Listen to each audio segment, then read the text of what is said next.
Namo Tassa Bhagavato Arahato Samma Sambuddhassa. Namo Tassa Bhagavato Arahato Samma Sambuddhassa.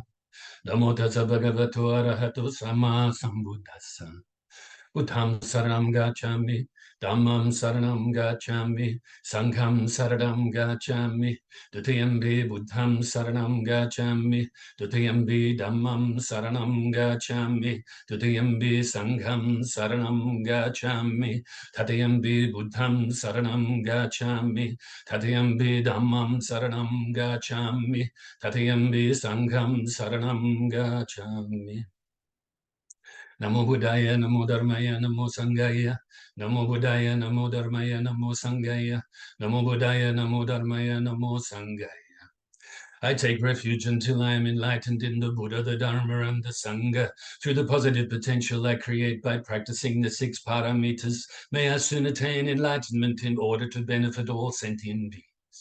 I take refuge until I am enlightened in the Buddha, the Dharma, and the Sangha. Through the positive potential I create by practicing the 6 paramitas, may I soon attain enlightenment in order to benefit all sentient beings. I take refuge until I am enlightened in the Buddha, the Dharma, and the Sangha. Through the positive potential I create by practicing the 6 paramitas, may I soon attain enlightenment in order to benefit all sentient beings. May all sentient beings have happiness and its causes. May they be free from suffering and its causes. May they never be parted from their happiness beyond suffering. May they abide in equanimity, free of bias, attachment to the near, and aversion from the far.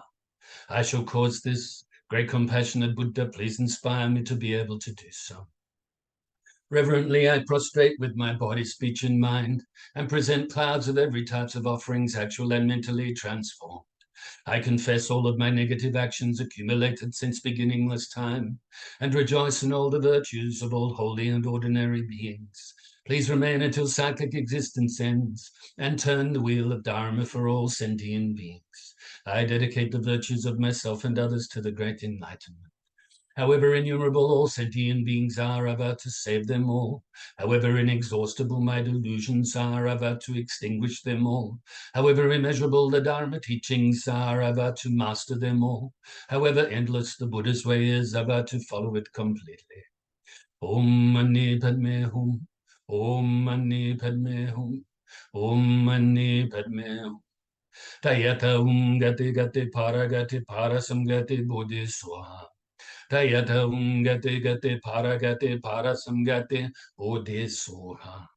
Tayata Gati Parasamgati Bodhi Swaha.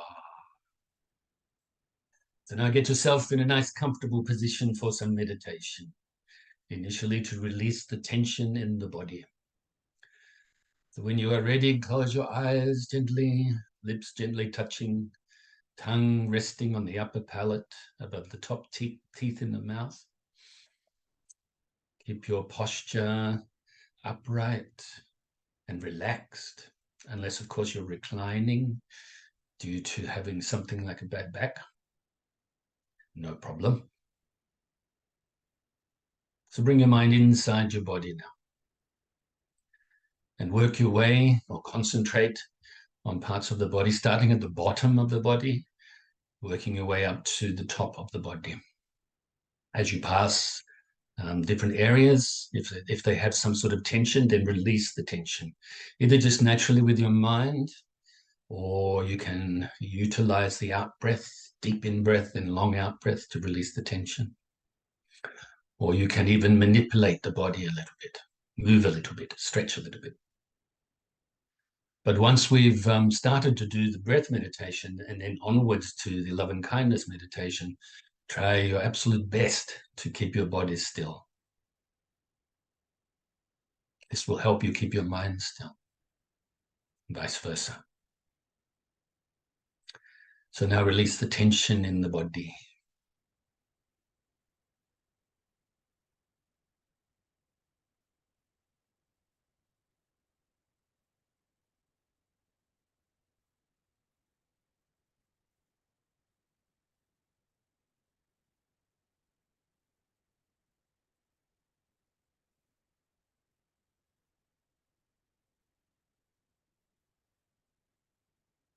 And now bring your focus to the tip of your nose initially.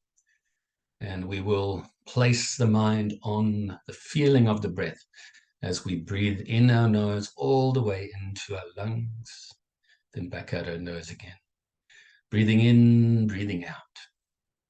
Don't try too hard, don't try too little.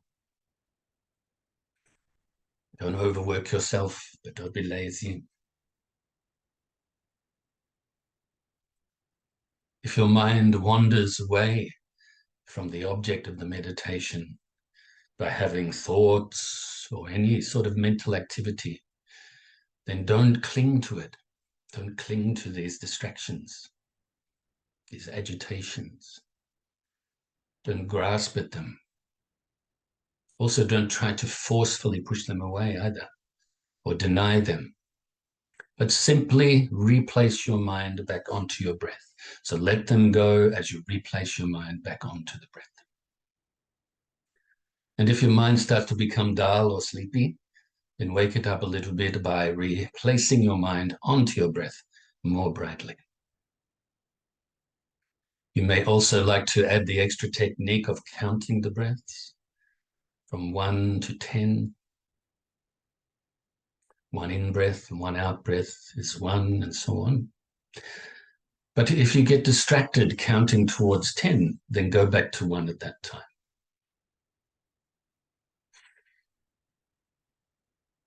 Don't try to get any results from the practice. Don't have expectations, desires to achieve this or achieve that, or let go of this or let go of that. But trust in yourself and your practice and in the method. Just practice here and now. Our desires for something block the way to achieving it.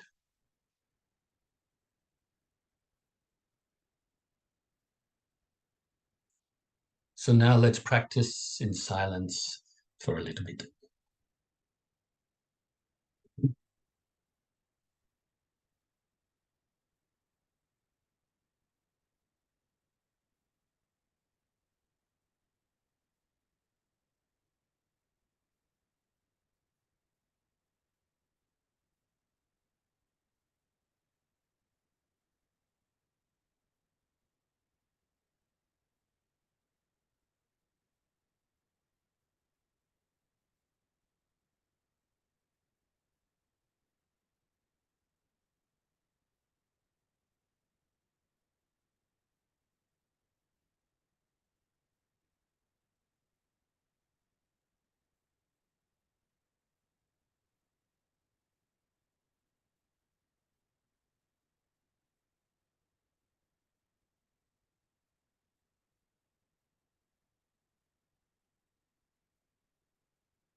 So now we can feel very pleased with ourselves and fill ourselves with universal loving kindness. If you can, utilize the visualization technique of filling your whole being with white light or white nectar. Or if you prefer, you can just go with the feeling of universal loving kindness. Really appreciate yourself, respect yourself, extend this friendliness, openness, honesty, gratitude, and the like towards yourself, filling yourself with this universal loving kindness, which is not separate from universal compassion, from the bodhicitta intention, based on a mind of equanimity. Fill yourself with so much loving kindness that it now overflows and radiates outwards, initially to your loved ones, family and friends, filling them with the universal loving kindness too. If you are visualizing the white light, radiates outwards from your heart center or heart chakra and enters into the heart center or centers of your loved ones. Fills them with this universal loving kindness. If you are just going with the feeling of the universal loving kindness, then just feel it leave your heart center and know that it's entering into the heart centers and filling your loved ones with the universal loving kindness. Now also include those you're indifferent towards, may regard as strangers, whether you know them a little or not at all, filling them with the universal loving kindness too.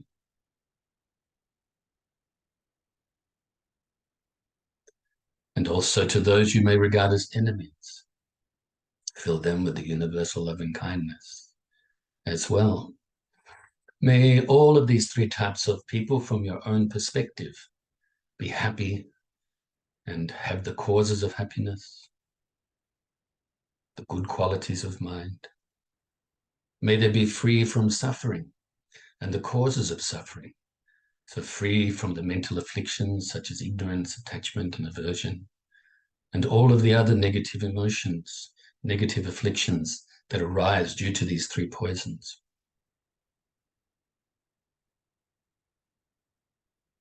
May they all be peaceful and work their way towards enlightenment. And likewise have the same feeling and thoughts and wishes for all living beings now. So let's extend this loving kindness out further and further distance-wise, initially around your immediate area, to all living beings now. Born from wombs, from eggs, through moisture, through transformation, the ones that live on the land and even under the land, fly through the air, live in the waters, all different shapes and sizes, all different habits, different levels of consciousness, different types of bodies. May they all be happy, free from suffering, be peaceful, and in due course attain enlightenment. Now extend this loving kindness out throughout your whole state or county, to all living beings, whether weak or strong, great or small, short or tall, seen or unseen, near or distant, born or to be born, wishing them happiness, freedom from suffering, and peace. Now throughout all of the states and counties throughout your country, and keep continuing to radiate this loving kindness out further and further. We have so much momentum now, sharing this loving kindness everywhere, radiating it everywhere.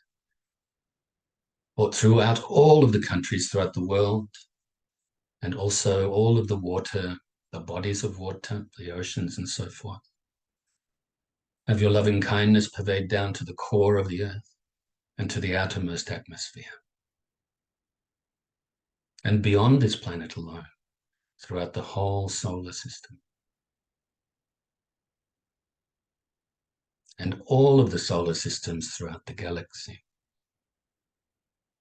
And all of the galaxies throughout the universe.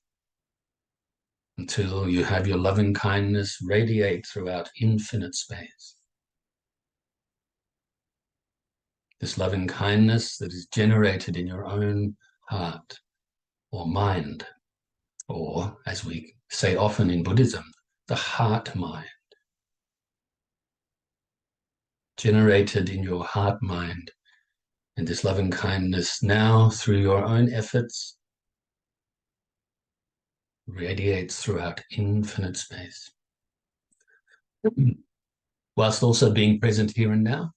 And we will recite the dedication prayer. Due to this merit, may I soon attain the enlightened state of the Buddha, so that I may be able to liberate all sentient beings from their suffering. May the precious bodhicitta, not yet born, arise and grow. May that born have no decline, but increase forevermore. And may the precious view of shunyata, not yet born, arise and grow. May that born have no decline, but increase forevermore. So we will continue to address these questions that came in over the last year or so. And as you know, I'm utilizing my book to do this. And today I will continue this. And I'm pretty sure I've addressed all the questions already.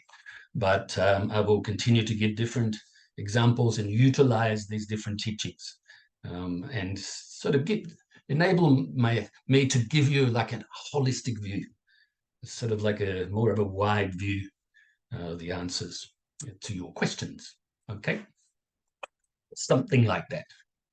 So we're up to quote number 44 and obviously explanation number 44.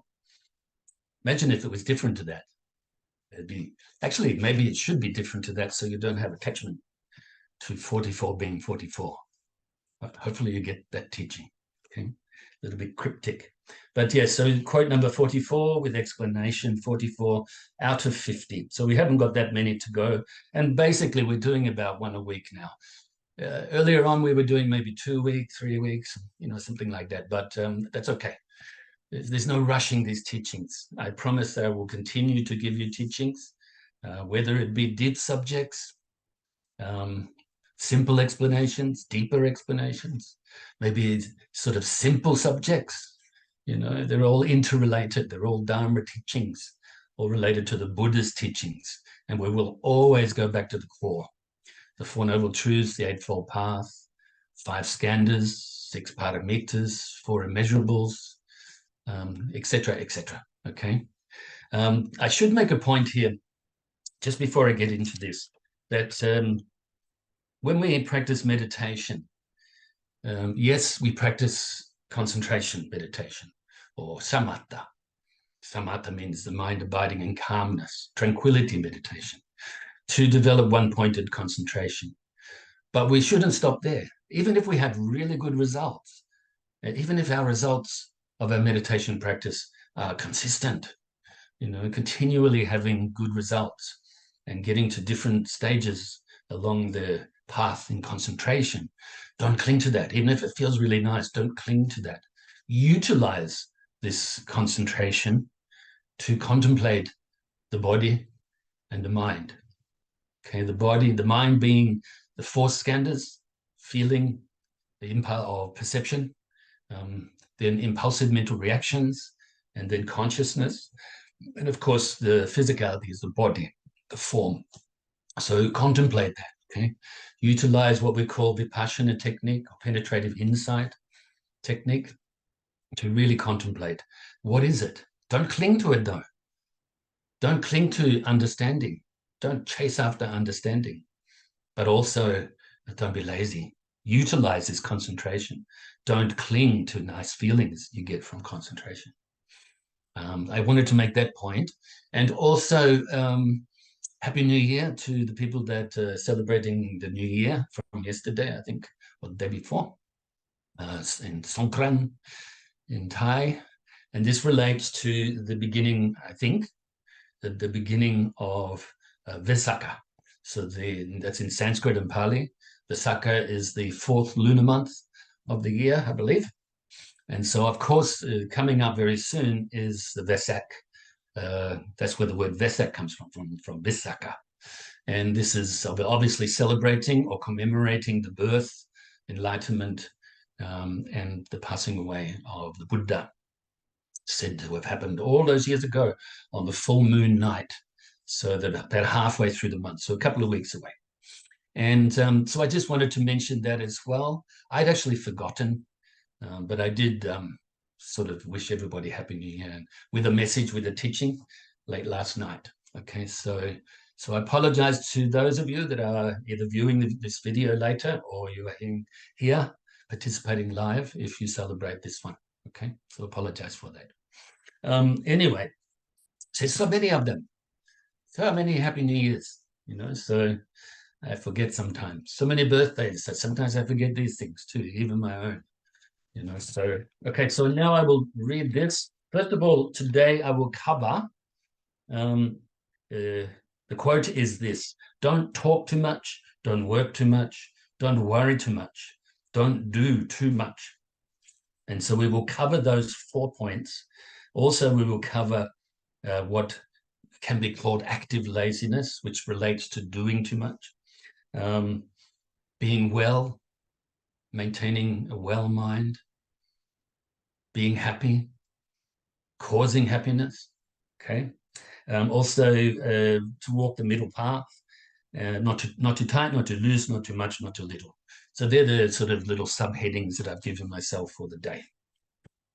Anyway, glasses on.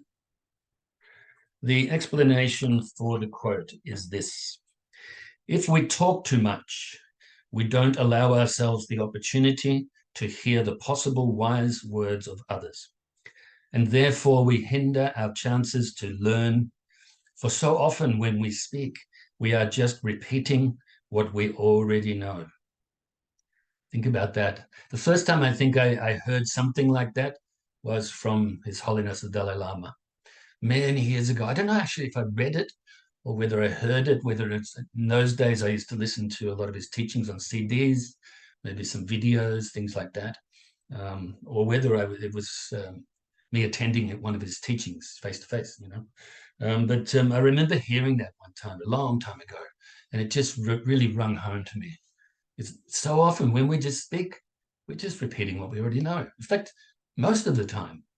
So if we're doing it to create some good communication, some harmony, peace, a good understanding for others, because that's the reason why we talk, isn't it? Is to communicate with others. So if it's with good skill like that, then that's fine. We're sharing what we know. But if it's to impress others, to try to get our way, to trick others, to be deceitful, with arrogance, pride, and so on, then it's not good for us at all. In fact, it will reinforce those negative habits, create the negative karma.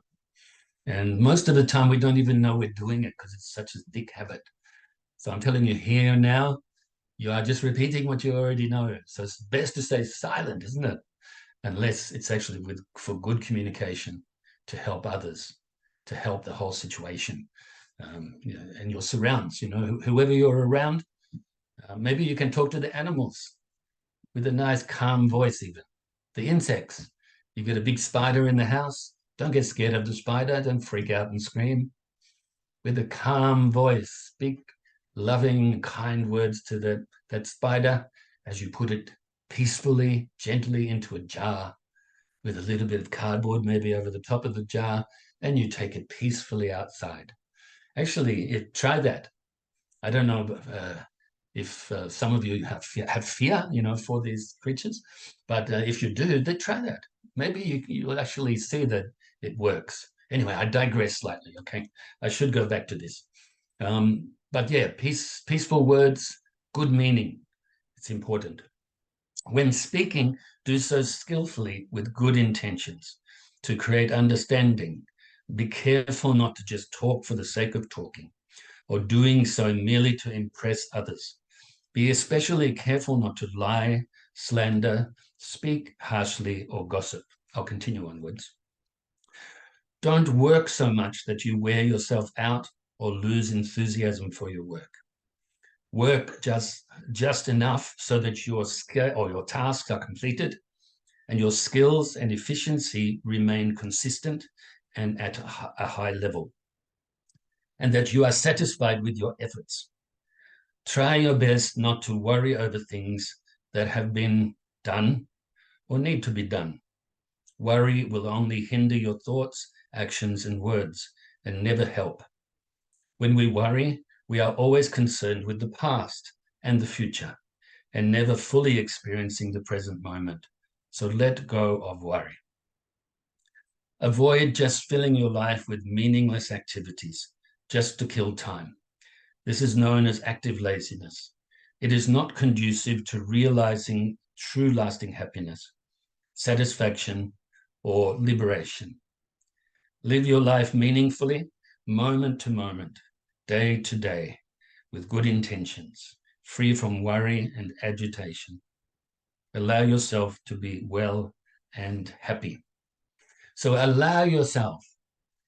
Yes, we have to make some effort sometimes, because if we're, like, for instance, if it is our habit to worry, then we have to recognize it, be aware of it without judging ourselves, then mindfully, remain mindful in the moment, let it go, don't judge again, and conscientiously, make the effort to let go of this worry, to say to ourselves, quietly or just silently in our mind, just, there's that old habit.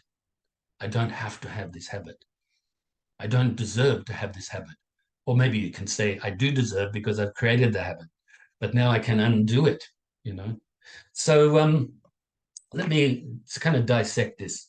I actually did shorter meditations today again, just so I could give myself a bit of extra time to talk, and knowing that this was quite long, this explanation. So once again, I'll reiterate: talking too much, talking too little, no communication with others. Too much, just blah, blah, blah. Once again, this relates to the Eightfold Path, right speech. You can also, with these, or with this teaching, you can bring in the right action, right livelihood as well. Okay, so I won't go over them right now because we've done it many times. And so I'll just repeat that. If we talk too much, we don't allow ourselves the opportunity to hear the possible wise words of others.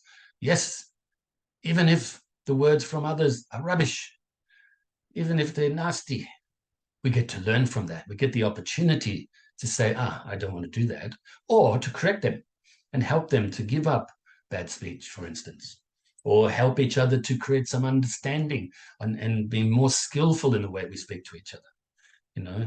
But also many people, they do speak wise words. You can learn from everyone. I remember one time I had some friends that were in the police force. This is years ago now, maybe 10 to 15 years ago. And I actually got to meet them at the local mechanic in Melbourne. And they used to go there and drink beer. And so sometimes if I was around, I'd have a chat with them and we just stand around talking. And then one time, one of these older policemen invited me to go back to his place with him, actually to watch a live Bee Gees concert, because we got talking about music. And I used to love the Bee Gees when I was really young.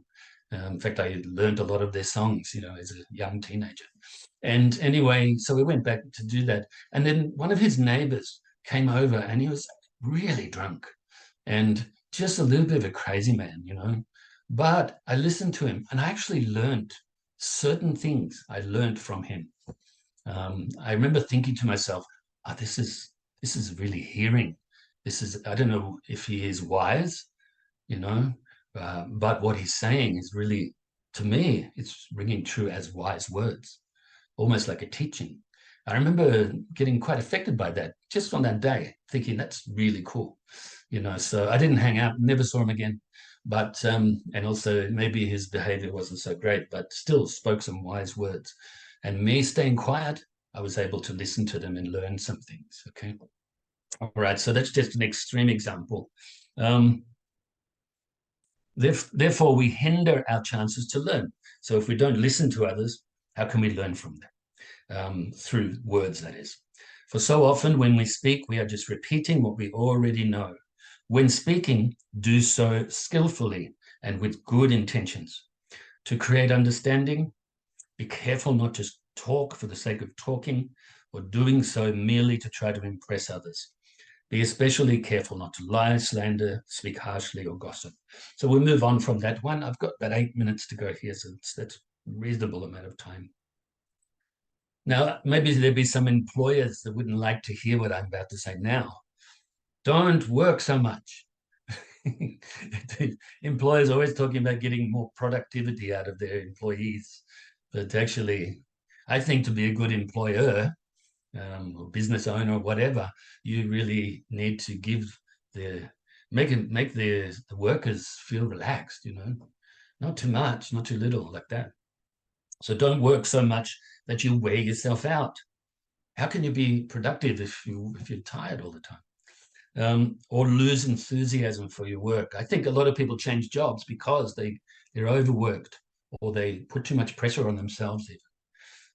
And this relates to Dharma studies now as well. That could be your work.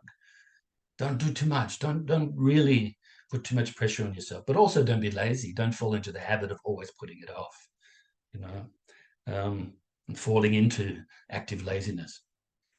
Work just enough so that your tasks are completed, that your skills and efficiency remain consistent and at a high level, and that you are satisfied with your efforts. That's really important, that you actually are happy with yourself and with your productivity, if you like to use that word again. Okay. So basically, let's say our work right now is to wash the dishes after a meal. If you stop halfway, your dishes don't get finished, washed, cleaned. But if you really try to do it too quickly with too much stress, you may drop a few plates, break your dishes, so on. Okay. Silly example, but I think you understand what I mean. Try your best not to worry over things that have been done or need to be done. So don't worry if you need to do certain things, like wash the dishes, for instance. Don't worry about it.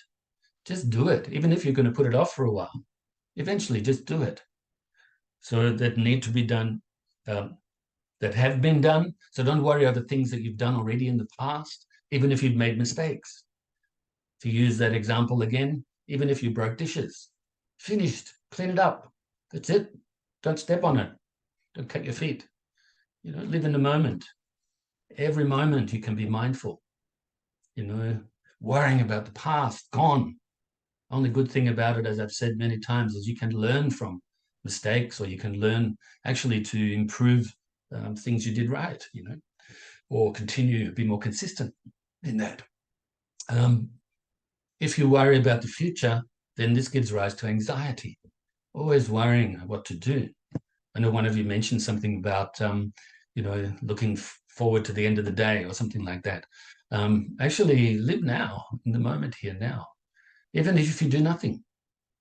Just look after your mind, peaceful, contented mind, and also face the truth here and now. That's the only time we can face the truth. Remember, the truth is difficult sometimes, isn't it? Four Noble Truths, first Noble Truth, there is suffering. Sometimes I think if we face the truth, then it's like, sort of blows away our ego if we're really facing it. But it's not always pleasant, especially knowing that we had thought we were facing the truth, but we weren't. Get to learn something new now, face the truth. Okay, so I digress. Try not to worry, your best not to worry over things that have been done or need to be done. Worry will only hinder your thoughts, actions, and words, and never help. When we worry, we are always concerned with the past and the future and never fully experiencing this present moment. So let go of worry. Worry just increases worry, isn't it? That's the only thing that will increase. And take your mind off, away from awareness, mindfulness, conscientiousness, and so on. Also, avoid just filling your life with meaningless activities. That doesn't mean that you can't enjoy yourself. Okay, watch a film, no problem. You know, watch a Bee Gees concert, no problem. You know, but don't attach to it. You know, realize it's in the past. And what you're seeing is in the present, maybe a video of it or a film, a recording of it. You know, so basically you can do that. Doesn't have to be meaningless. But if you're just trying to avoid looking at your mind, practicing the Dharma, doing meaningful things, if you're just trying to busy yourself to avoid looking towards the truth, then give up that. Okay, that's what I mean by that.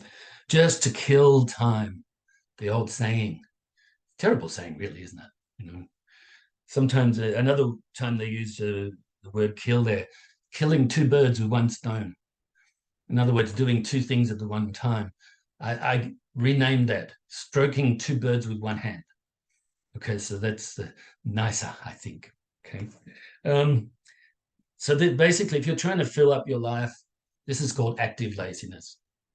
You know, the first time I come across, this is kind of direct translation really from Tibetan, but the first time I come across this phrase was by Sogyal Rinpoche in his book, the Tibetan Book of Living and Dying. Okay, so which is a book that was very instrumental in the time when I really started taking the Dharma more seriously, improving my understanding and my practice. Okay, so I came across this saying, it really sort of bells went off in my head. So let's try to avoid as much as possible being actively lazy and practice the Dharma. Don't keep putting it off. It is not conducive to realizing true lasting happiness, satisfaction, or liberation, path to enlightenment. So let's live our life meaningfully, moment to moment, day to day, you know, not jumping ahead, thinking of the end of the day or next week, not always thinking of the past, especially the negatives.